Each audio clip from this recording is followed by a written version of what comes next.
NFL Week 3 is underway, and let's start things off talking about the Giants at the 49ers that we just saw on Thursday. Tough game for Daniel Jones. Obviously, not what you want to see from your starting quarterback if you're rocking with him as your starter. Running back wise, man, Matt Breida really got bailed out by that rushing that rushing touchdown. Outside of that, not a lot of promising usage here. Obviously, negative game script as it was a blowout. But the fact that Gary Brightwell and Matt Breida pretty much split touches, I don't think you really have a winner in Matt Breida necessarily moving forward as long as Saquon misses time. Saquon Barkley, Christian McCaffrey, of course, a stud. And Elijah Mitchell getting involved, it was a blowout. I wouldn't count on that level of involvement really persisting or sticking.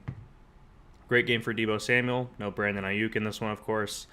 And the pass catchers for the Giants, it's really just Darren Waller. And this is tight end premium, which is an additional half point per reception, so 1.5 per catch as a tight end. This is not what you want to see from Darren Waller. I think the hype for him was a little overblown. But yeah, that's kind of the rundown there. So let's dial it up to Sunday. Talk Colts at Ravens first. Now, Anthony Richardson, looking like he's not going to play. I would say make other plans if you've been rolling with him, which he's been a good option over the first couple weeks. Obviously, didn't play much in week 2, but still managed to get 2 rushing touchdowns, which is what you're looking for with Richardson in your lineup. But I would say make other plans at quarterback if you're rostering him. Zach Moss, tons of usage against Houston, but everyone runs on Houston. So I don't expect this good of a performance against the Ravens this week. Either running back for the Ravens, speaking of, they're touchdown dependent. I've talked about this before. You're really just kind of low floor, low ceiling, really, when you look at the usage between both backs. Avoid if possible. On the receiving side, Michael Pittman, no matter who's playing at quarterback, is going to be their top pass catcher, so still a safe flex option for sure.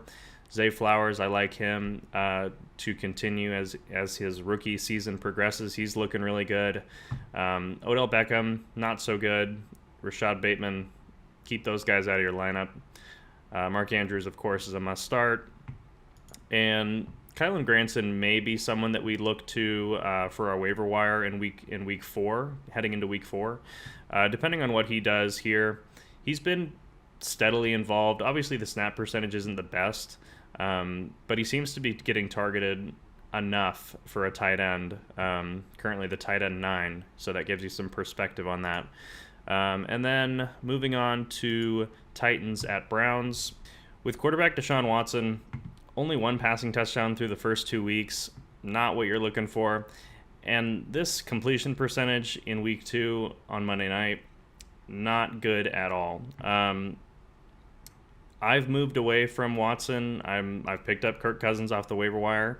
It's a 6-point passing touchdown, so I don't necessarily need the rushing floor that Watson provides. Not that he's doing a whole lot as it stands, but yeah, Watson is somebody who needs to improve sooner rather than later, especially with how much Cleveland's paying him. For fantasy purposes, obviously you're starting Derrick Henry. He has a toe issue, but I don't expect it to keep him out of the game. Of course, if that changes, you shouldn't start him if Tennessee doesn't start him. That's a no-brainer. Jerome Ford up next. This is a tough matchup. I talked about it last week with Joshua Kelly. Not expecting Kareem Hunt to have a ton of involvement in this first week with the team, although he has the history with the Browns. But regardless, the matchup itself here is really the biggest deterrent from me advocating Jerome Ford being in your lineup based on the matchup. And if you have to start him, I get it, but I would expect below his projection on that one. For the receivers here, DeAndre Hopkins, if he's healthy, I think you have to flex him. Similar with Amari Cooper, who put in a good performance on Monday night, despite reports on Sunday indicating that he was probably not going to play. He looked good out there. In spite of Deshaun Watson's poor performance. So, still fine with him. Elijah Moore is getting targets in this offense, but he's not catching any of them, and I know that has a lot to do with the quarterback. So, this is a risk-reward play for me in Week 3. The matchup should be pretty good in terms of pass catchers, but you probably have better options to flex than Elijah Moore. But he's still a good player to stash for sure. Tight ends, Njoku, he's a tight end. That's kind of what it comes down to. We need to see Watson improve more before we can really consistently rely on Njoku, I would say. And then Chig Okonkwo, he did have a good bounce back performance, although playing fewer snaps is kind of strange. He's just not an exciting player right now in this offense. So look elsewhere there as well. Now we got the Falcons at the Lions. And, of course, Bijan Robinson, you're starting him. Tyler Algier, his sell-high window may have closed after his Week 2 performance. Fewer snaps, more carries, but less efficient. No touchdowns, no involvement in the passing game. I think at this point he's just kind of going to reside as that handcuff role that you drafted him for. So kudos to you if you were able to sell high on him after Week 1. Otherwise, you've got a solid running back handcuff. Jahmyr Gibbs set to take on the lead role. We haven't seen him take more than 7 rushing attempts in a game yet. I expect that to change. 9 targets last week is fantastic. Of course, that game did go into overtime, so you had some extra playing time there. But this is what we drafted him for, was his receiving upside. So the fact that David Montgomery has an injury designation, this is going to open up a lot of opportunities for Jahmyr Gibbs to take on Zonovan Knight, the latest signing to Detroit, Craig Reynolds as well. We'll see some involvement, I'm sure. But Jahmyr Gibbs, fire him up. On to the pass catchers here. Drake London did have a good game. And kind of a get-right game against Green Bay. I think that this, more likely than not, is going to stick. The Week 1 performance with 1 target is going to be the outlier, more likely than not. And so London, I think, is still a good flex consideration, especially given the remaining pass-catching options on that roster. St. Brown, obviously a must-start. Josh Reynolds, he's flirting with wide receiver 1 numbers so far in the season. Obviously, it's a 2-week sample, but the involvement is there, the snaps are there, targets are there. Josh Reynolds I think he's a viable option at flex. Tight ends, Sam Laporta is emerging as a rookie. You love to see back-to-back double-digit performances. I think he's going to probably settle in around that range pretty consistently. So I think he's a good option. Kyle Pitts, man, there's just not enough pass attempts in this offense to go around, and Kyle Pitts his talents are being squandered on this roster. So I know you drafted him. If you drafted him, you're probably starting him. He does have tremendous upside, but he has a low floor to go along with that. So just keep that in mind. And as I'm sure you were aware when you drafted him. Moving on to Saints at Packers. With no Jamal Williams or likely no Jamal Williams. He does have a projection here, but trending in the wrong direction. That's not good news with his hamstring issue. Kendre Miller becomes the lead alongside Tony Jones. I don't want anything to do with either of these running backs against Green Bay. It's just not a good look. You'd have to be in a pretty deep league to really consider starting either of those guys. Aaron Jones making progress, limited practice on Thursday. If he plays, you start him. If he doesn't, keep him on your bench. A.J. Dillon, I think, is just a handcuff. 15 carries, 55 yards, 1 catch in a game where Jones was absent. This is not what you're looking for. So keep him on your bench there. There's an opportunity here for Christian Watson to come back and play. He hasn't played at all this year. If that's the case, fire him up. I think he is definitely the most talented of the group on that team in terms of pass catchers. Chris Olave is a must start, and Michael Thomas is looking solid so far this year. I know it's early, but I think he is. He's still going to be a starting option for you for your fantasy team. Tight ends, Luke Musgrave. I'm not really seeing the hype personally, and I think if you want to start him, go for it. Not really a big fan of what I've seen from his game so far. It's early. I'm not going to hate on him too much. Just, tight ends. Tight ends are gross a lot of the time. All right, let's talk about Texans at Jaguars next. CJ Stroud has thrown the ball quite a lot through his first 2 games. He is a full practice participant, so no concerns there. It's kind of inflating the pass catchers, which I'll talk about here in a moment. Dameon Pierce is just not good right now, and handling less than 50% of the snaps, you got to have better options than Pierce at this point in the season, I would think, with all the turmoil that's taken place at running back. So I would avoid Pierce if I could. ETN is a start, of course. And then on to the pass catchers. Calvin Ridley really underwhelmed last week against Kansas City. That was pretty unexpected. Christian Kirk elevated in his place.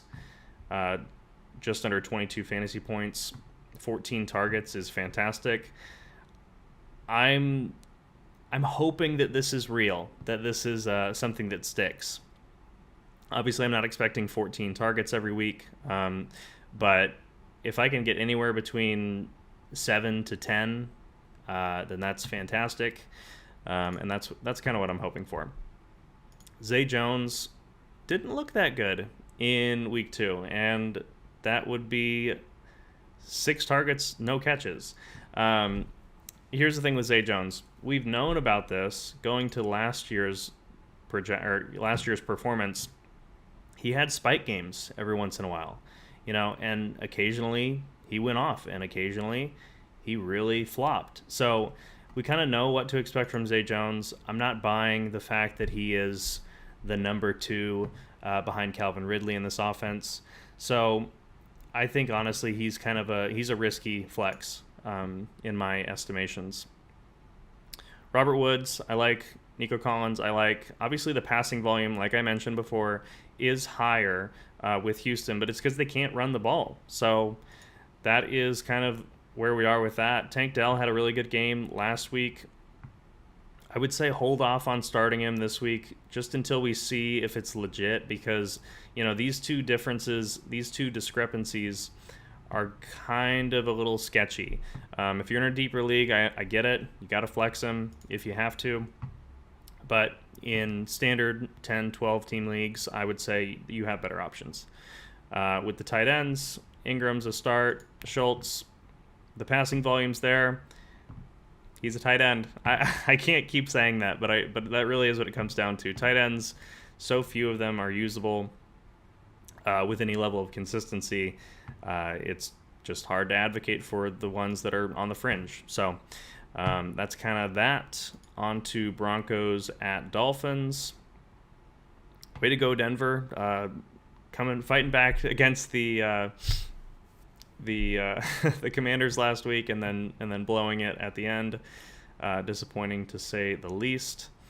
Javonte Williams, 45% of the snaps in back-to-back games.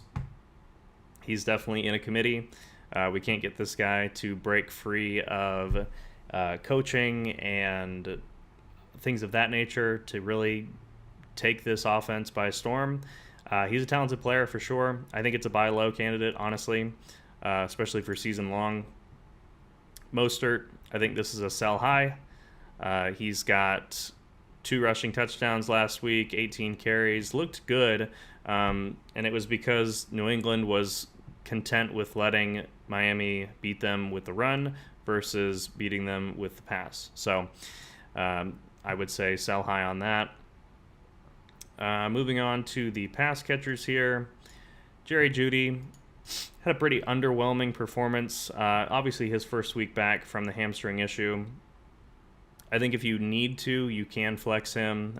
He should be better than this, what we saw in week 2. Cortland Sutton, as soon as this loads, I will tell you about it. Double-digit points back-to-back weeks. I think we're on the decline, and you can kind of see that from the projections. I don't know. Sutton just can't keep it together. I think he's a low-end flex consideration for this week. Pass catchers, Tyreek Hill, Jalen Waddle. Those guys are both in your lineup, no question. And then the tight ends here, not interested. Okay, Chargers, Vikings next. As you can see, I picked up Kirk Cousins. He's looking really good. If Austin Eckler plays, he is a must-start, of course. If he doesn't, I think this is a pretty good spot for Joshua Kelly to bounce back. Minnesota hasn't really been the best at defending the run. So I think if you need to trust in Josh Kelly once again, I think you can here if Eckler is inactive. The running backs here, I don't expect Cam Akers to do a lot in this first week that he's with the team, so I think it's still going to remain the Alexander Mattison show. This show does not have a lot of action, but there is a lot of opportunity. Chargers giving up points early this season, so I think that Mattison is a low-end flex, but honestly I'd like to avoid if I can. That's how I feel about that. Pass catchers, it's really the big 2 on both sides. Allen and Williams, Jefferson and Addison. Those guys all make your lineup. Osborne in a deeper league, maybe, but he's been kind of touchdown dependent in terms of putting up real fantasy points, 3 catches and 6 targets in back-to-back games. We kind of know what to expect from him. He's definitely slipping down the depth chart to Jordan Addison, who's looking like the much more explosive player in this offense. Tight ends, Gerald Everett. He's a tight end. Sorry, I keep doing it, but it's really how I feel. Hawkinson, he's a must-start. No question there. All right, Patriots at Jets. Don't expect a lot of points in this game scored on offense. Ramondre Stevenson, I think you start him regardless based on his level of usage. 18 opportunities last week and 18 opportunities the week before. That's very reliable in fantasy. He's currently RB10, so I like to see that. Breece Hall being projected 10 fantasy points here is a little interesting. He's obviously, for whatever reason, I mean, Dallas defense is legit, obviously, but this is quite a difference in performances based on yards per carry and just general explosiveness. I would avoid starting Breece Hall if you can. Similar with Dalvin Cook, not really all that inspired with what I've seen from him so far this year. And, you know, a lot of it comes down to Zach Wilson and the team just being less efficient in general. With wide receivers in mind, really the only one in this group is Garrett Wilson that you're starting. The rest, you'd have to be in a pretty deep league to really be flexing any of those New England pass catchers. Hunter Henry, I like him. He can make your lineup if you desire. He's currently tight end 2, so I think he's definitely worth a start. Touchdowns help quite a bit, but even without, he is putting up serious fantasy numbers, so you love to see that. On the other side, not starting Conklin. Okay, on to Bills at Commanders. James Cook, he's looking really good. I may be admitting too early, but I'm going to say I think I was wrong about James Cook.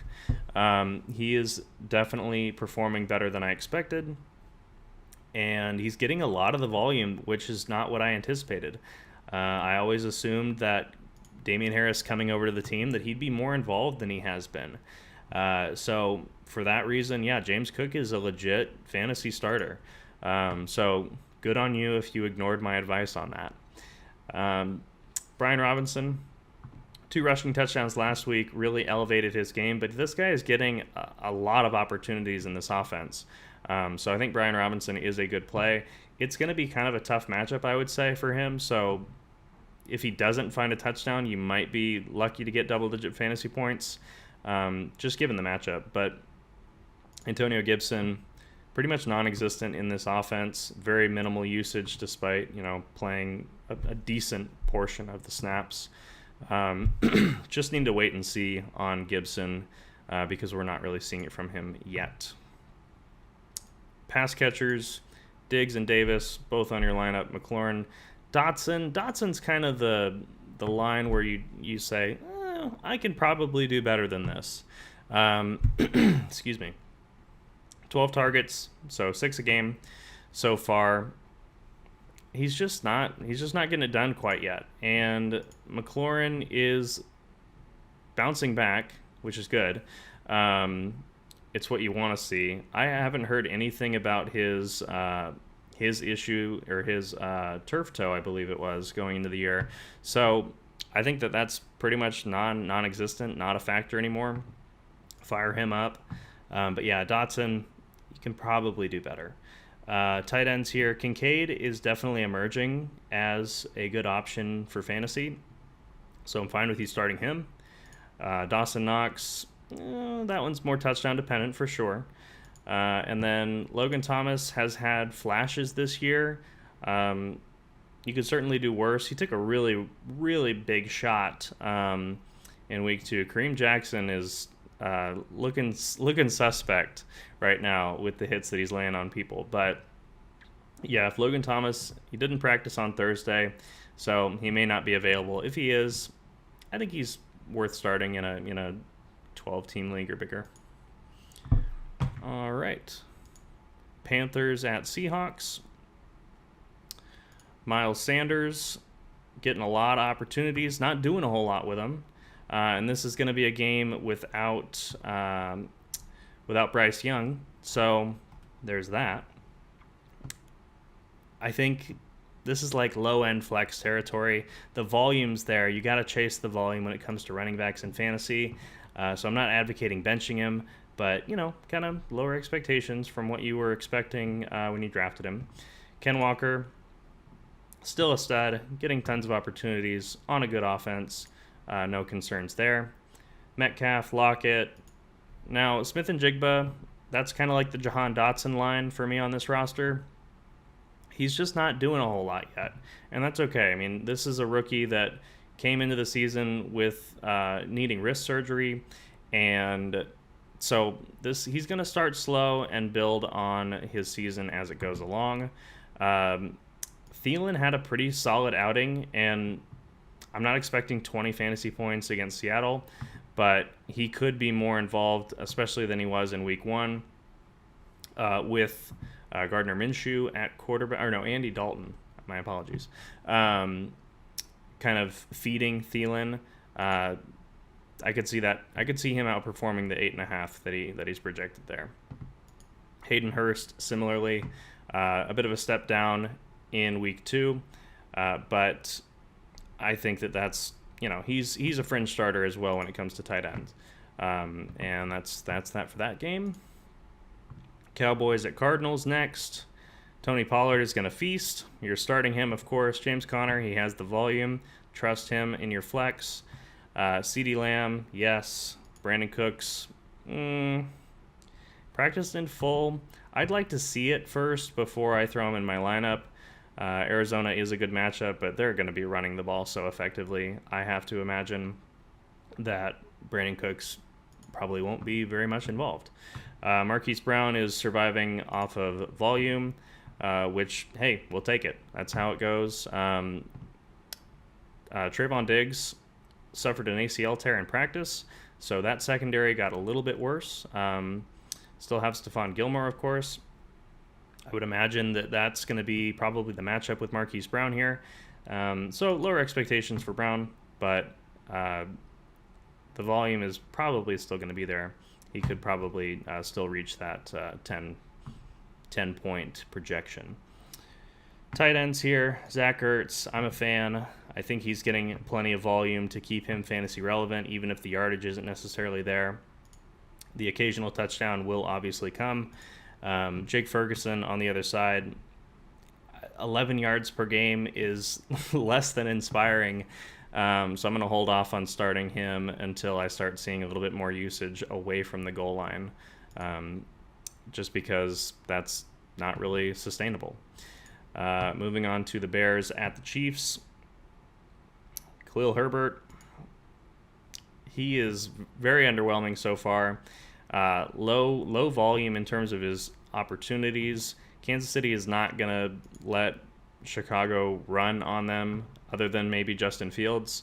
Roschon Johnson could have a good game here if he gets more involved in the passing game like he did in week 1, but I'm still going to keep him out of my lineup until I kind of see that consistency from him. Pacheco, the involvement in the passing game is better than what we expected last year, but I don't know. It's just not really – I'm not excited to start Pacheco, I'll say that. But he could definitely get a rushing touchdown this week given the matchup. Pass catchers. DJ Moore is in fantasy hell with the way that this offense is looking. Had a solid day in week 2, and very well could have a decent day in week 3 against Kansas City. But it's tough sledding if you're a Chicago Bears fan. I just have to say that. With the Kansas City Chiefs pass catchers, this snap percentage is abysmal. I cannot justify starting Tony, who, by the way, looks like an absolute psycho in his photo. But yeah, not interested. Kelsey's there. I'm starting him. Kmet, we haven't really seen it too much from him this so far this year.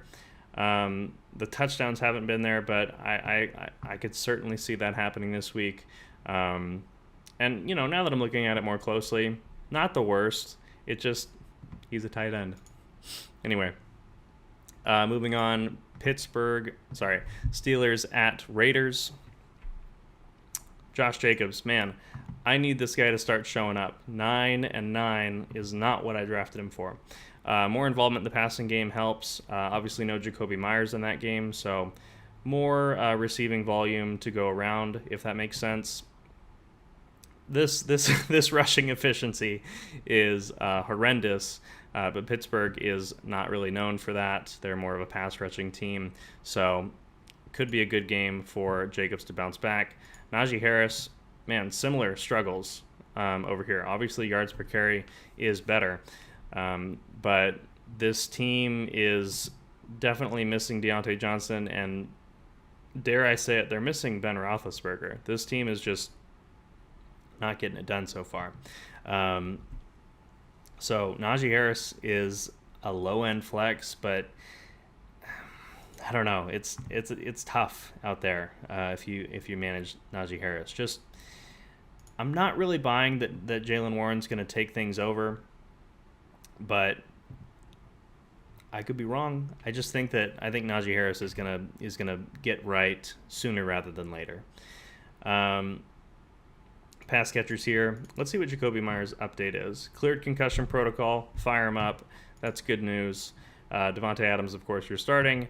Pickens, yes. Allen Robinson, no. Just not enough involvement in the passing game, despite there not being a Deontay Johnson on the roster currently, or in the active roster. Pat Freiermuth, really, really underwhelming here.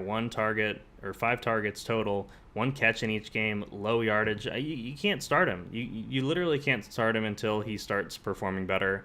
There are decent tight ends on the waiver wire that I've discussed on the channel. Freiermuth is not getting enough usage to justify putting him in your lineup. All right, the first of the 2 Monday night games. So Eagles at Buccaneers. Both teams 2-0. One of them less surprising than the other. I can't believe the Eagles are 2-0. No, I'm just kidding. Running backs here. Rachaad White. I think it's going to be a tough matchup, but he's getting so much volume, you have to start him. DeAndre Swift, based on this performance, should be the undisputed starter for Philadelphia. They're going to get Kenneth Gainwell involved, but not nearly to the degree that we saw in Week 1, in my estimations. Swift should be the running back that you prefer rostering, and honestly, Gainwell shouldn't make your lineup because I think there is a changing of the guards here pretty significantly, and the floor is too risky to justify putting Gainwell on your roster. Pass catchers, Brown and Smith, obvious no-brainers. Godwin, Evans, yes. I'm actually surprised to see Godwin projected ahead of Evans, even though it is slight. Evans has been fantastic through the first 2 weeks of the season, both in receiving volume. 171 receiving yards against Chicago is amazing. I'm feeling really good about how I ranked these guys during the preseason. Obviously, Chris Godwin, less impressive so far, but I think he's going to, sooner or later, he's going to get that receiving touchdown that'll bump up his numbers, and he's still a reliable flex option.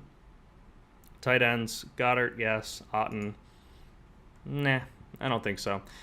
6 catches, that's nice, but I just not sold on this. So moving on to the last game of the slate, and that is the Rams at the 0-2 Bengals.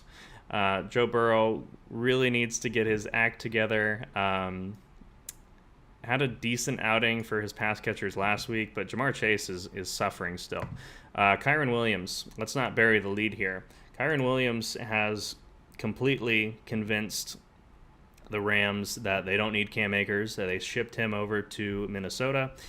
Kyren Williams, 24 opportunities last week against one of the toughest defenses in the league.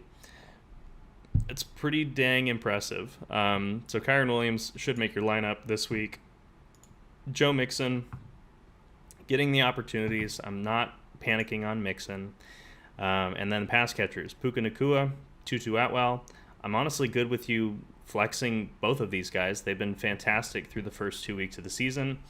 Jamar Chase, you're starting, of course, although he has been underwhelming, as I've referenced. The targets are there. The receiving volume in terms of yardage and touchdowns will come. Don't panic. Don't get silly with managing Jamar Chase. And then T. Higgins really stole the show last week, and I expect good things from him moving forward. He's got 10 targets per game on average through the first 2 weeks. Tight ends, Higbee, he's kind of quietly been the third guy behind Atwell and Nacua. So there are better options out there. Irv Smith, just kind of a symptom of the offense struggling in general. Better options for that as well. So that's going to wrap it up. Thank you so much for watching the video. Hopefully you learned a few things, and good luck in your Week 3 matchups. I'll talk to you next time. Bye-bye.